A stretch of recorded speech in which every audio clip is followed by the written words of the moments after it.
I'm speeding. Speeding. 5, 4, 3, 2, 1. The world is changing faster than ever. What used to take decades is now taking years or even months. What you see right now is the illusion that people have had for many decades about the workplace being this secure place to work the rest of your life. For the first time in the history of our nation, our children will not do as well as us. We've seen our friends get laid off. We've been laid off. We've had our pay cut. People are overworked and underpaid. They seem to have less time and less freedom. They live under constant pressure. This is going to be forced. And so even if your employer loves you, they may have to cut you. There's something wrong that on Monday morning, the heart attack rate increases by 35%. Technology is accelerating, job security is declining. It just doesn't seem like the old models of making a living are as reliable as they used to be. Every aspect of our lives, there's a better way out there, but we're still doing it the old way. We live in the greatest country on the planet, and there are a lot of people sitting around complaining and being cynical. Like everyone's whining about this old model, and I'm like, why don't you leave it? Look at all this over here. Look at all this opportunity. Since so much of our lives revolve around our work and the way we make our living, many people are thinking there just has to be a better way. The biggest challenge facing our world today is not making money, is what are we going to do with all the displaced, unemployed people? People are afraid that they're going to make the wrong decision. People are afraid of the unknown. People are afraid that maybe I don't have the skills. Hey, sports fans, industrial age is over. It's dead. It's dying. That's why going to school to get a job is an obsolete idea. A steady paycheck is an industrial age idea.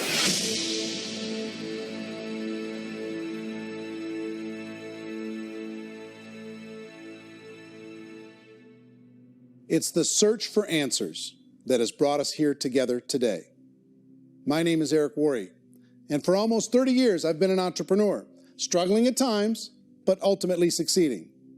As a best-selling author, speaker, and business owner, I've spent my entire career helping millions of people around the world to become entrepreneurs. And I believe strongly that there is, in fact, a better way when it comes to how we make a living.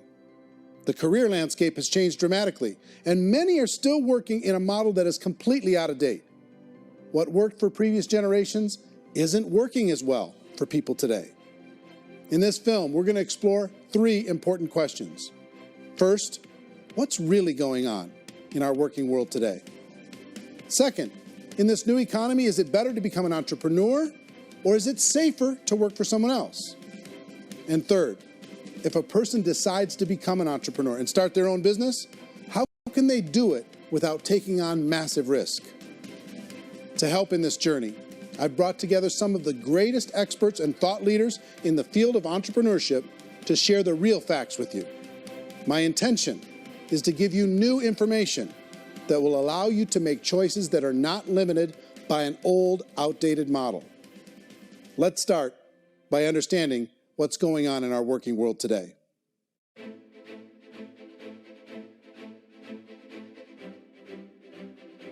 Let's look at unemployment. 30–40% of the people are honestly not working, but would be working.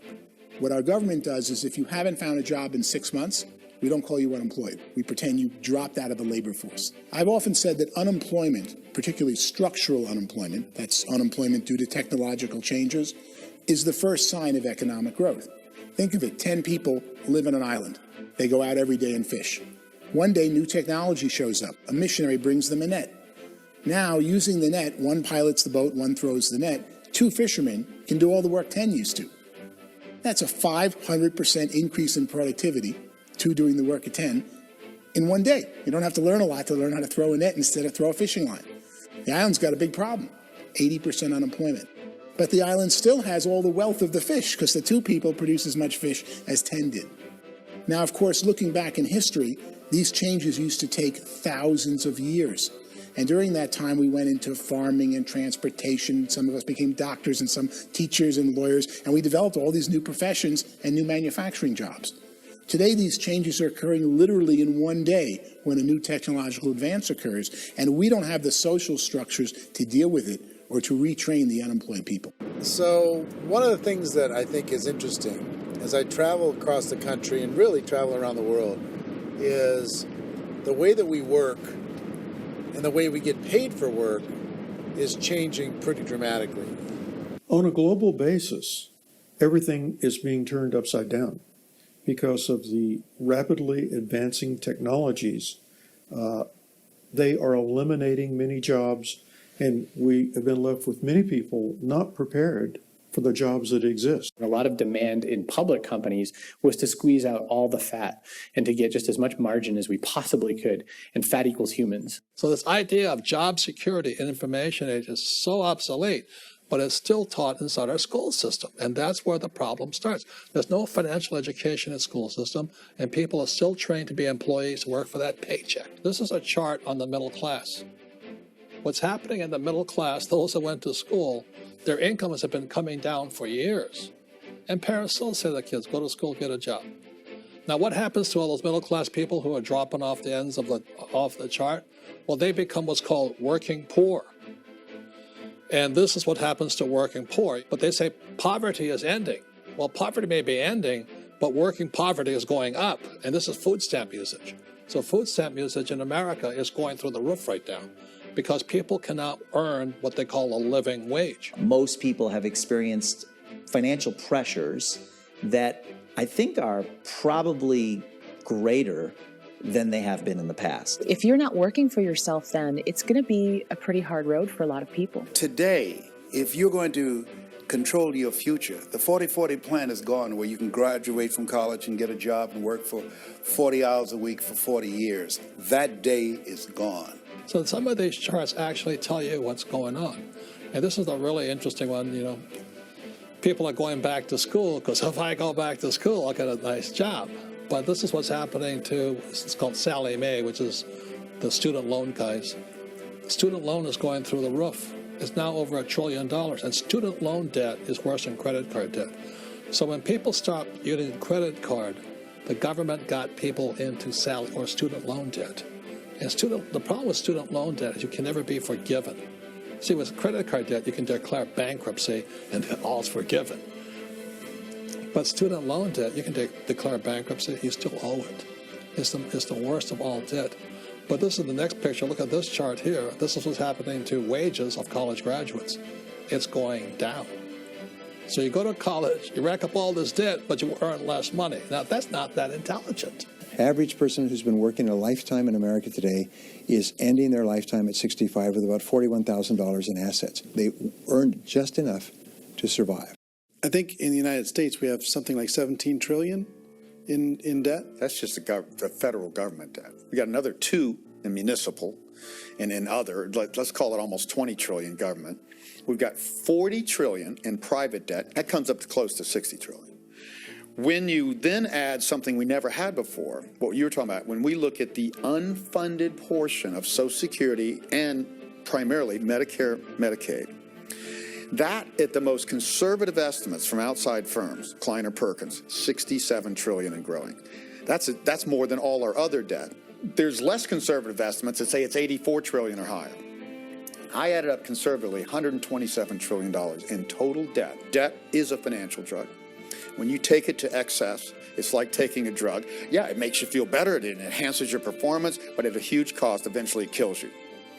And so that's what happens. We keep doing more and more debt, and you get less and less results, just like a drug, until the debt gets so high that it crushes the whole system. That's where we're at, 8.2 times GDP. You know who I feel sorry for? I feel sorry for the person who dreads going to work, who is sick to their stomach on Monday morning, who hates their alarm clock, who gets a little glimmer of hope on a Wednesday because it's hump day and says, thank God it's Friday. And they live for those 2 days a week where they get to be themselves and they don't have to be around people they don't like, and they don't have to play the political game in the office, and they don't have to live this half life. The person that works 50 weeks a year just to be able to have the 2 weeks for vacation. And you know what happens to most of them? Nowadays, they don't have a vacation. They have a staycation.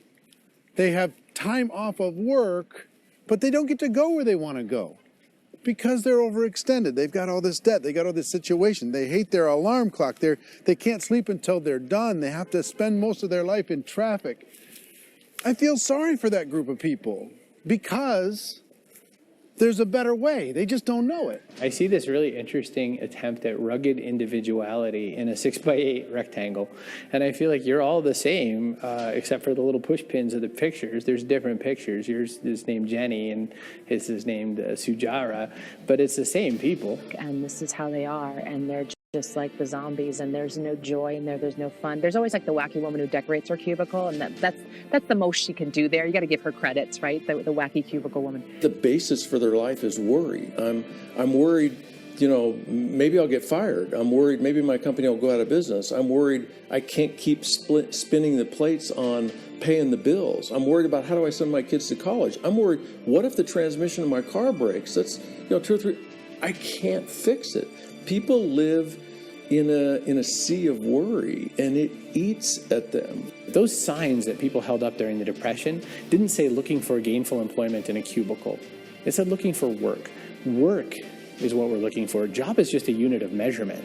Work is what we're going after. It's time to look in the mirror and say, it's not the economy, it's my economy. It's my little world of where I am. I need to improve. I'm not going to wait for the economy to come back because, frankly, the economy is doing great in this country. So I'm here on Wall Street, the financial center of the universe, the financial capital of the world. This is where most people's money goes to at least be held for a time, right?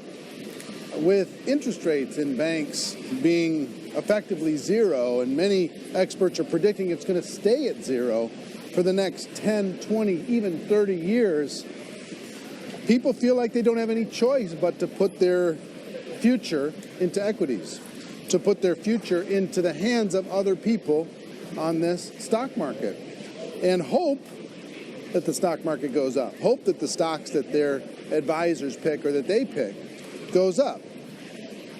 That's one way to go, I guess.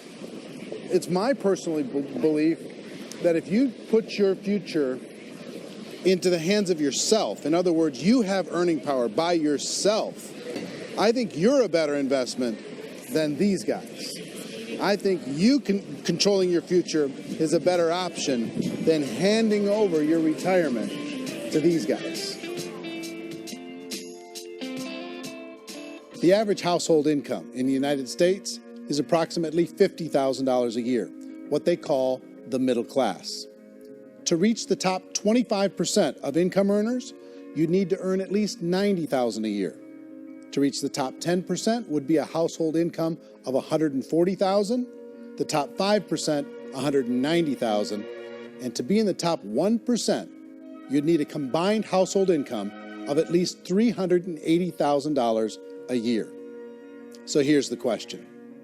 What do you think would give you the best chance to move up and get to the top 10%, the top 5%, the top 1% or beyond? In my opinion, and in the opinion of many, many experts, the answer is to become an entrepreneur, to become your own boss. I think you have to be a business owner. I can't, the only time I ever say to someone it'd be great to be an employee is when they've already told me they've surrendered. I only tell people who are wounded spiritually that they should be an employee. And it's that feeling that you get when you pick up the backpack off the little Cub Scout and say, "Don't worry, little guy, we'll get you back to the camp." You know, it is in no way a kindness when I tell someone they'd be a great employee. The other status symbol really increasingly is lifestyle. I mean, people can own their own business, maybe even work out of their house. That, I tell you, people admire that. Like, gosh, I wish I could do that. The spirit of the entrepreneur is to be a risk taker and to be resourceful and unstoppable and to have a vision of yourself beyond where you are and not willing to settle for life as it is. Think about the great entrepreneurs. They're visionary. They have heart. They're willing to do today what others won't so they can do tomorrow what others can't. Personally, I don't think of the new economy, the old economy. I create my own economy. The entrepreneur's in control.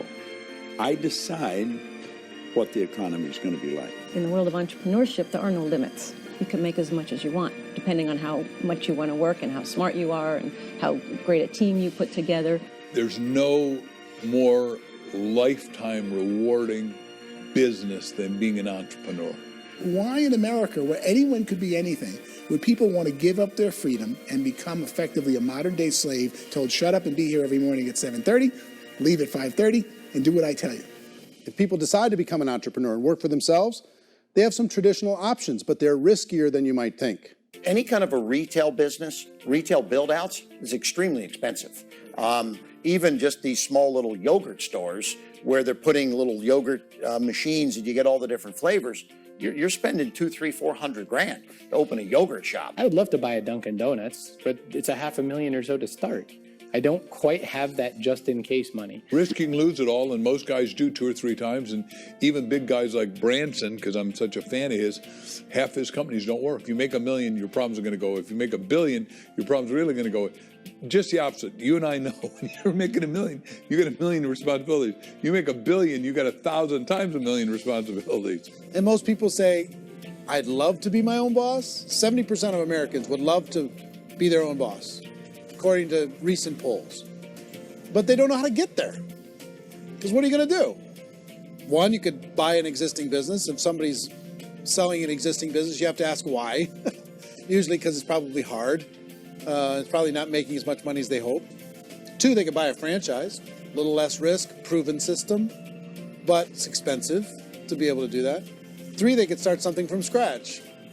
And that's where a lot of people feel like, I don't have the chops to do it. I don't have the money. I don't have the product idea. I don't have the expertise. I don't have whatever it's going to take to be able to get there, and I can't risk my family to do it. So, 4th, they could become an investor. A lot of people in this town invest to try and figure out a way, but you got to be pretty smart with that game too, right? Venture capitalists, who are the very best and most sophisticated in investing in new breakthrough businesses, make it on 1 out of 11. That means 10 out of 11 are mediocre or fail. Most of them fail. That's the risk there. An angel investor is lucky to get 1 out of 15 or 20. A business is a team sport. Like, I have to have accountants, I have to have engineers, I have to have system designers, I have to have sales, marketing, I have to have accounting, I have to have mission statements, I have to have legal and all that. The average Joe Schmo, even me, I go out there, I don't have the skills to put a business together. I think the bottom line for the 4 traditional options is they take money, sometimes a lot of it. They take expertise, and they take time. All of that adds up to just too much risk for most people. I bought a business from somebody else, and it was a lot of work. And you start wondering, what did I just buy? Because I guess ultimately I own your email list, and I just overpaid for it. People that start their own business, they spend a lot of money, they spend a lot of time, a lot of effort to get things started. And the more you invest on the upfront, the harder you typically work at it. Well, I can tell you what the success rate is of a restaurant. What is it? They're crazy enough. About 90% of them fail. About 90%? In how quickly? Year less. Wow. And if we're talking non-franchise, we're talking franchise, Sure. That's totally different. Yeah. But our students aren't getting franchise restaurants. You got to invest big money. Exactly. And with someone like McDonald's, you've had to work with the company for a long period of time, really know the... To even have a chance at investing $1 million. have a chance, and it's a slim chance. What if there was a way that you had all the proven aspects, the comfort aspects, and you could still control your own life? What if there was both? In other words, you didn't have to create everything from scratch. You didn't have to be a super leader. All you had to do, what if there was a proven product already? You didn't have to create the product. And there's a proven system already, proven training already. Everything except an employer. That was the only thing that you didn't have. Do you think more people would be open to working for themselves in that environment?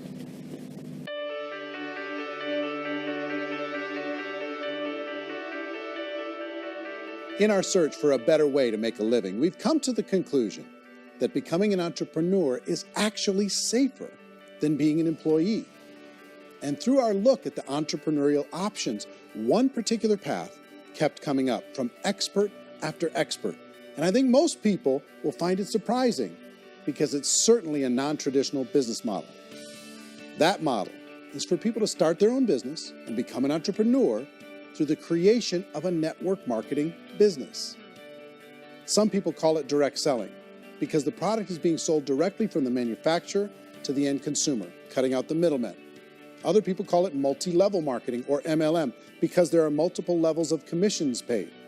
The most common term today is network marketing, because network marketing best describes using a large group of independent distributors, independent entrepreneurs, to move a product or service more efficiently. So my friend here, Donald Trump, and I, we always write about the network marketing industry. And the reason we support the network marketing industry is because it really is a business school for entrepreneurs. Because most people come out of school looking for a paycheck. Oh, that's terrible. I went to network marketing like that. I think if it didn't exist, we should invent it. It is that good. I think direct selling is a great way to do business today. It's very easy to get into that industry, and you can be self-employed, be, in effect, an entrepreneur. When we see multi-billionaires adding network marketing companies to their portfolio of companies, that would be a clue. When we see people who are very famous authors and very famous business people endorsing the industry, that would be a clue. These network marketing companies aren't $50 million companies. They're billions and billions of dollars. They lead the stock market. They're major companies. When we're going to get it? You know, and you're going to school to work for a paycheck. But if you want to be rich, be an entrepreneur. And network marketing gives you the spirit to be an entrepreneur. A traditional company will spend up to 50% of their total revenue on marketing. Network marketing companies use a different approach. Instead of having all that extensive marketing expense, they utilize a network of independent distributors to do the marketing for them. Now, why do they do this? First, because word-of-mouth advertising is so much more effective today than traditional media advertising. Second, some products need to be explained or demonstrated, and an independent salesperson can do that more effectively than an ad campaign. Third, it's completely efficient. The company only pays for the marketing of their product if a sale happens and not before. Imagine if Amazon allowed you to become an independent distributor and paid out 40% of its revenue to that distributor group. All you had to do as a distributor was recommend a product, and if a person bought it on Amazon, Amazon would take care of all the logistics, and you'd get paid for bringing the customer. Now imagine you got paid for every purchase that customer made for the rest of their lives. Well, Amazon doesn't offer this option, but network marketing companies do.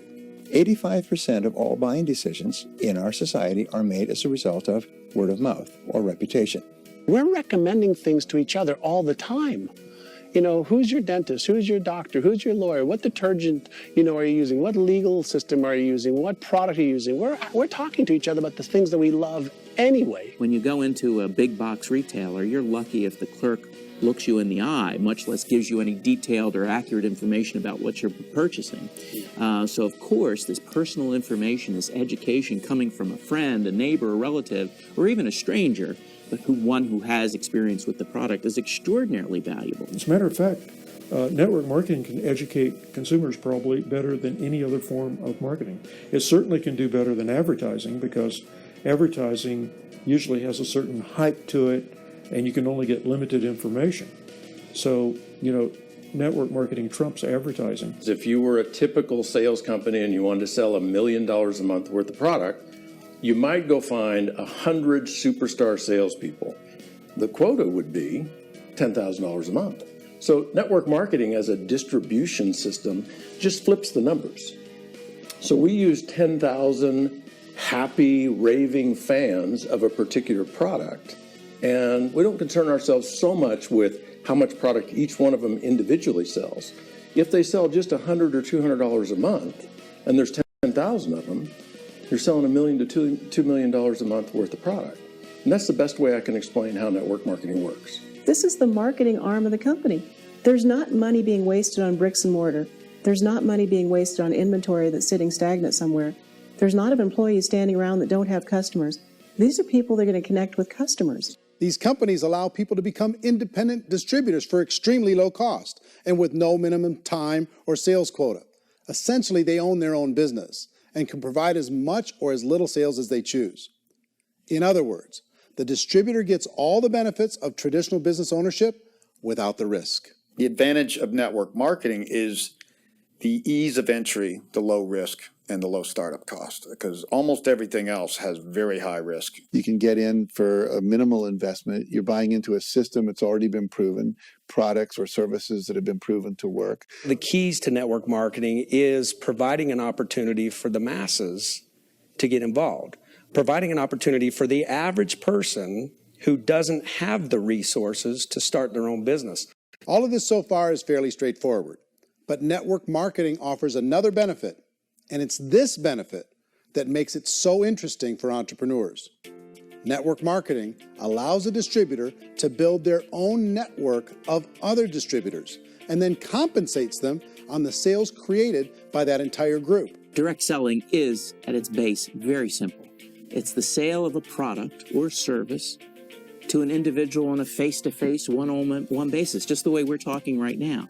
But there's an important element as well, and that's the offering in conjunction with that sale of product, the offering of an opportunity for someone to make something of themselves. No matter what your social status is, no matter what language that you speak, I mean, look how many unbelievable people are becoming successful that speak every kind of language out there. What an awesome gift to give the world. Instead of having to work your way up in a system and prove that you could be a sales manager, they just decided everybody can be a sales manager. Everybody gets to build a sales team from day one. And so what that brought into the system of growth as a direct selling company is the concept of compounding or geometric progression. Because now you can actually grow a sales force very quickly because everybody is enrolling people in their own sales force. People who are like, oh, this is weird, I'm building a sales team, or what do you think you do at a regular company? How do you think a regular company works? Network marketing is the only industry that doesn't say your past determines your future. It looks at your past and says, okay, now what can we train you to do so you can have a great future? Every other employer out there wants to exploit you for what you already know, not teach you something new. Network marketing has the potential to save the United States and the world because it's going to teach people not to be employees, but to be entrepreneurs.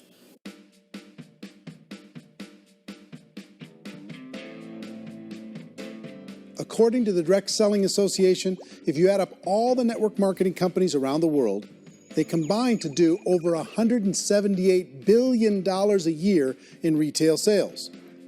To give you an idea of how big that really is, the NFL, the National Football League, does approximately $9 billion a year.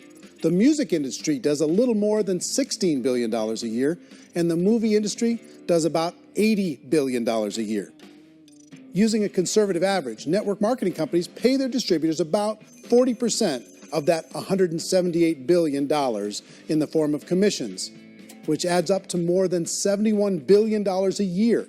That's almost $6 billion a month. It's almost $200 million in commissions every single day. So it's certainly working, and people are making serious money in network marketing. With the growth of the direct selling industry over the last 10, 15, 20 years, we've seen a broader understanding of the channel. We have seen more and more people getting involved in the business. So our penetration in the marketplace has increased, and thus the understanding in the marketplace of who we are has increased. And we've seen non-direct selling companies look at the direct selling model and say, something's going on there. People are making money. Companies are being profitable, individuals are being motivated, product is being delivered to market. Maybe we should explore this. Some people think only the people at the top make money. Well, let's take a look at that as well. In the network marketing profession, there are roughly 500 people in the world who earn over $1 million a year. If you round that number up to $2 million a year, that adds up to about $1 billion a year. That takes the $71 billion paid out each year down to $70 billion. So where does the rest of the money go? The vast majority goes to part-time people making anywhere from a few $100s a month to many thousands of dollars a month. It goes to people who choose to make it a full-time career move and earning even more than that. Every day, people are using the money they earn through network marketing to pay off debt, have more fun, and improve the quality of their lives. Everyone I know in network marketing has been doing that since the 50s. They go to work when they want to go to work. They stop working when they want to take time with their children to have a leisurely breakfast and discuss issues and drive them to school. They go back to work when they get home, wherever they're working out of. The biggest thing that I've seen is people that have become much happier in their life. MLM has probably made more millionaires of more people in more countries, and I've spoken to them in 67 countries, than any other single form of business, starting from nothing. If they have a choice between working a job for the next 10 years or working a network marketing business for the next 10 years, the result of working the network marketing business will be better. A lot of people within the industry go on and make this a career and do extremely well at it. Network marketing has been nothing but good for everyone I know that's been involved with it because they did it seriously and they played full out and they've been very successful. It's been a constant barrage of success stories and people showing off stuff that they got as a result of it. How many people are involved? Approximately 16 million Americans and 96 million people around the world are currently participating in network marketing. And in a recent poll, 82% of those people report a good, very good, or excellent experience with network marketing. So people are happy.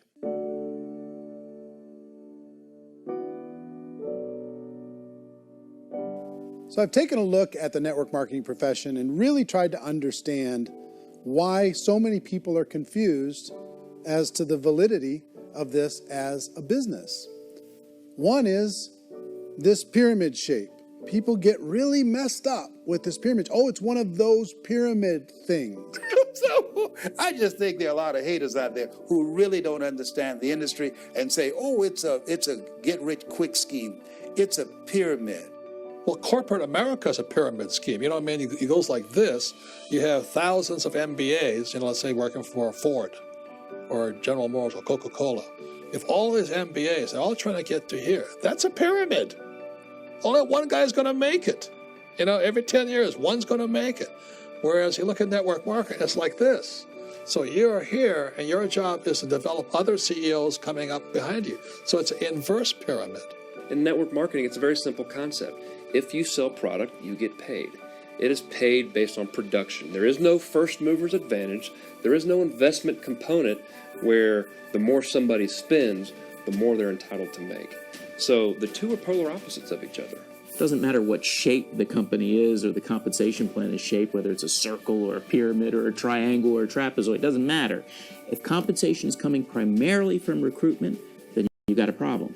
On the other hand, if an operation is basing their compensation to participants on the basis of sales, even when those sales are generated by people you've recruited, well, then you're a perfectly legitimate enterprise. That's the legal test. It's the practical test. Another issue that's been true in the past that is no longer true now is people used to be in network marketing loaded up with products that they couldn't sell, and they ended up a loser. They ended up with a bunch of product in their garage. They ended up with a bunch of products sitting in their kitchen shelves or whatever, and they thought they could sell it, and then they weren't willing to or able to sell it, and they ended up with a bunch of stuff, and they were bitter about it. There was this thing called front loading where you had to buy if you bought $25,000 worth of product, you got better commissions and all this.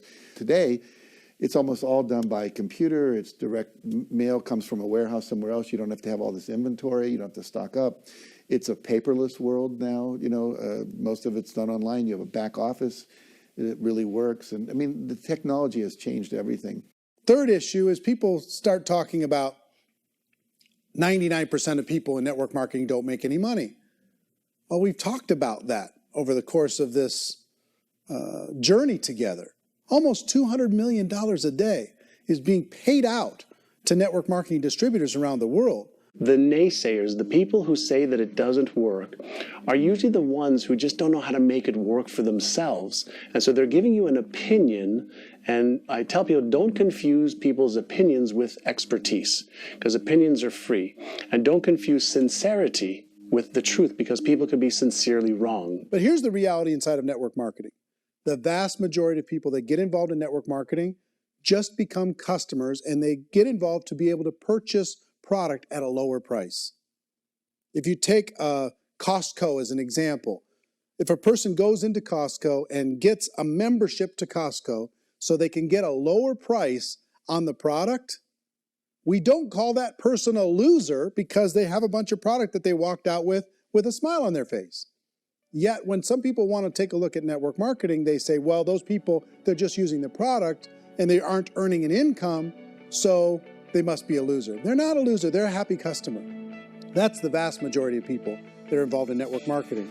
Now, a smaller percentage of those people decide to go build a business. They earn $300 a month, $500 a month, $1,000, $2,000. That's the bulk of earnings in network marketing. And then there's the few that really decide to take it serious, really decide to build a large network, really work to make that network very, very productive. And those people make huge amounts of money and there's no cap. What I do as an outside economist, just somebody looking at this industry like any other industry I speak and say, look, what's the realities of this? 1% do incredibly well. 10% generate some additional income at pretty low risk and effort. That's not, and 90% of people roughly end up customers. One thing that I think is real when it comes to people's perceptions about network marketing is people put this, and distributors, I think, involved in network marketing have some responsibility for this. They have sometimes unrealistic claims about the product or about the income. Most people who become distributors, they want the money, they want to be successful, but they don't have the skills. They don't know what to do. And when people don't know what to do and they're in a new business, they're scared. And when they're scared, they panic and desperation kind of sets in. So they think everyone they talk to has to get in. So if I talk to you and you say, well, no, I don't have time to do that, they're like, no, I need you. You have to do this or I won't be successful. So I start clawing on you. I start that desperation. So then I start making claims about the product, which are not appropriate, probably not even true. Or I start saying, oh, let me show you how you can make all this money and you don't have to do anything, Eric. And so you just totally misrepresent the opportunity, and you're clingy with people because you think you need everybody to be successful, and you don't. You know, one of the messages that I try to deliver most forcefully to companies as well as salespeople in direct selling is that you don't have to overpromise. The reality is in network marketing, there's a lot of hard work involved. There's a lot of effort. You're going to have to develop yourself. It's a business like anything else. It's going to take some time, but in my opinion, it's better.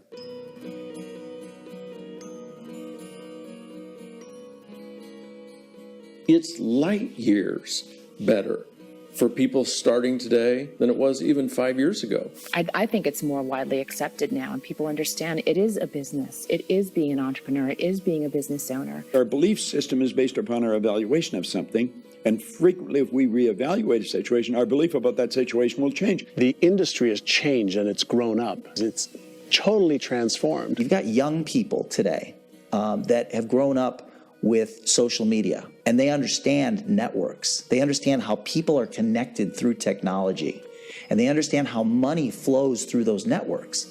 So when they see network marketing, they don't see it the way their parents saw it. And we've all learned, the larger industry that you represent, has all learned from those mistakes and flaws and errors that have happened early on. Early algorithms didn't work the right way. That's all fixed.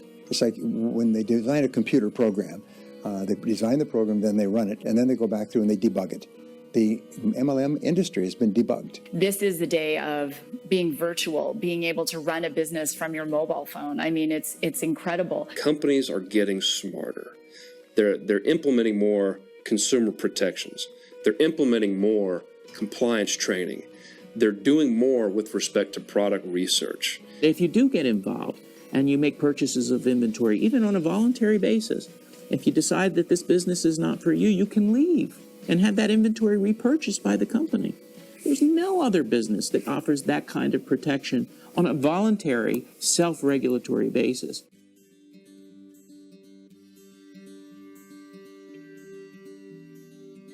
If you decide to look further into a network marketing business in order to generate more cash flow for your family, I would recommend reviewing the following 4 elements. First is the product or service. And on the product or service, I would ask 5 important questions. 1, do you like it? Is it something you would feel comfortable sharing with others? 2, is there a recognized need in the marketplace? It's hard to create a need if one isn't naturally there. Third, Does the product meet that need? Does it solve a legitimate problem for consumers? And fourth, is it priced to sell? Can it compete in the marketplace? And fifth, is it priced for profit? Is there enough margin for the company and the distributor to be able to generate income for the long term? If you can answer the questions on the product to your satisfaction, the next element to consider is the company itself. Is it well run? Do you believe in the founders or the management team? Do you feel they have what it takes to go all the way? See, it doesn't matter how good the product is if the management can't take care of the company. Good management can change with the times. They can handle adversity. They can make good decisions. Make sure you choose a company that can serve you for a long time. The third element to consider is the compensation plan. And with that, there are three important things to look at. First, a brand new person needs to be able to generate some money fairly quickly. It may be an obvious reason, but you can probably imagine the ripple effect of a distributor getting involved and having even a small victory fast. That can only help with the overall success of the organization. Second, a person should be able to develop a moderate part-time income in a reasonable period of time. As they develop their network and as their sales grow, they should be able to enjoy more benefits. And third, for the people who are really serious, for those who decide to really go pro in the network marketing profession, there should be the possibility to make a serious full-time income if they work hard and are committed to developing their skills. If you're comfortable with the product, the company, and the compensation plan, the last thing you should look at is the support that will be made available to you. Does the company have a website? Does it have a solid online reporting tool? Do they have comprehensive training available? Do they host events to help you build your business? If you decide to do this, what kind of a support system can you plug into? Choosing a network marketing company is a personal decision. But evaluating the four elements of product, company, compensation plan, and support is a great place to start. Is the company promising that you're going to get rich quick or that you can make a lot of money without a lot of effort? That's a red flag. Is there a product that you really believe in that you think can be sold? Or are you being told by salespeople or the person who's trying to recruit you or by the company itself that don't worry about the product, all you have to do is recruit other people into the business? Red flag, warning sign. If you're hearing that, take a second or even a third look. Get to know the customers, the products, the business, have some success, and see where the opportunities might take you to move up in the organization. I want to find out, how concerned are they about my education, my training, and my development? Is there a space for me to grow? Most important question. Learn everything that you can about the product. Make sure it's something that you believe in, and learn everything you can about the industry and work that system. You have to be very passionate about whatever that company is doing. I would get involved. You can always test drive anything, the product, the service, the community, and then lean into it a bit. If it feels good, then lean into it a lot. Behind me is the Lincoln Memorial. And this is a place where Martin Luther King Jr. had his famous "I Have a Dream" speech. And at that speech, he talked about his dream for equality for everyone around the world, and that's a noble dream. But I think more people need to remember what it was like when they were kids and the dream was still alive in them. Before it got beaten out of them by reality, by this paycheck, by these responsibilities, and by having to live for this job to pay the bills. I think people need to remember that, go back to that. Once they know that there's a better way, I think their future is going to be much brighter. They can live a better life.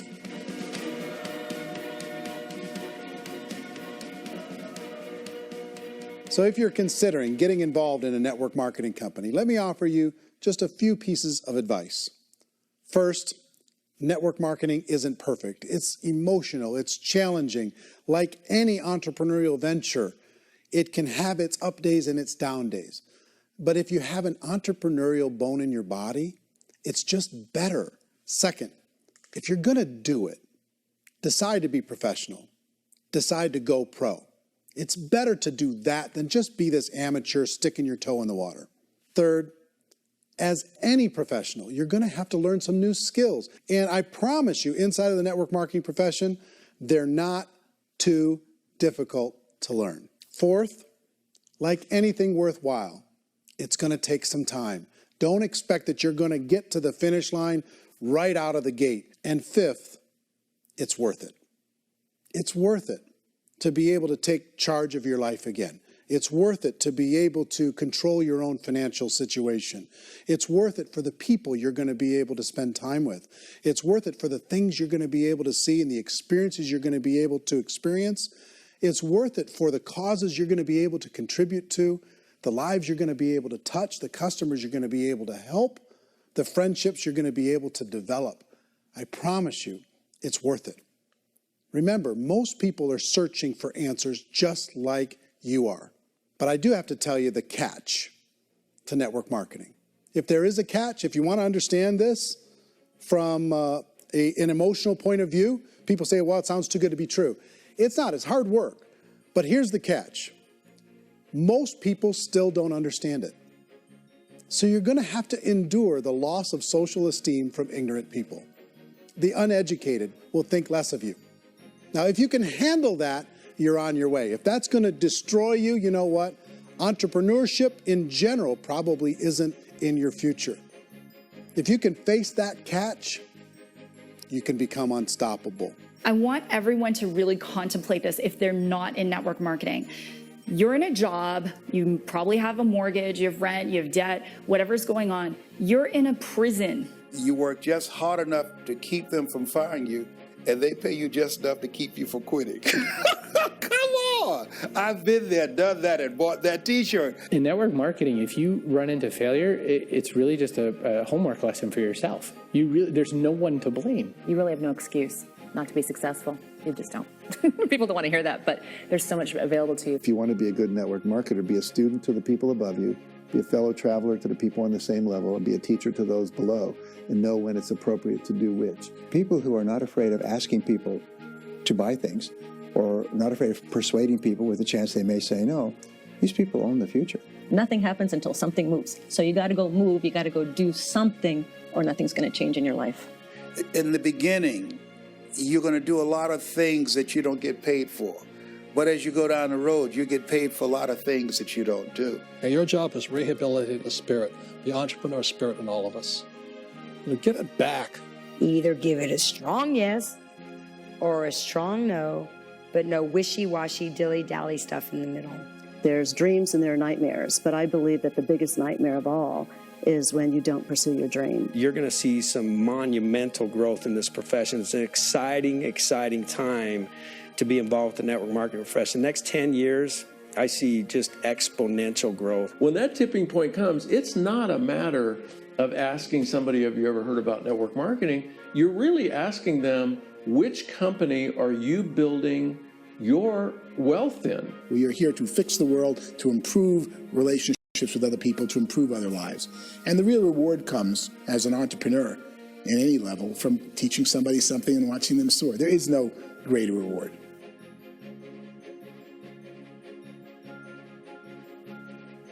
Life's too short to spend it living someone else's dream instead of your own.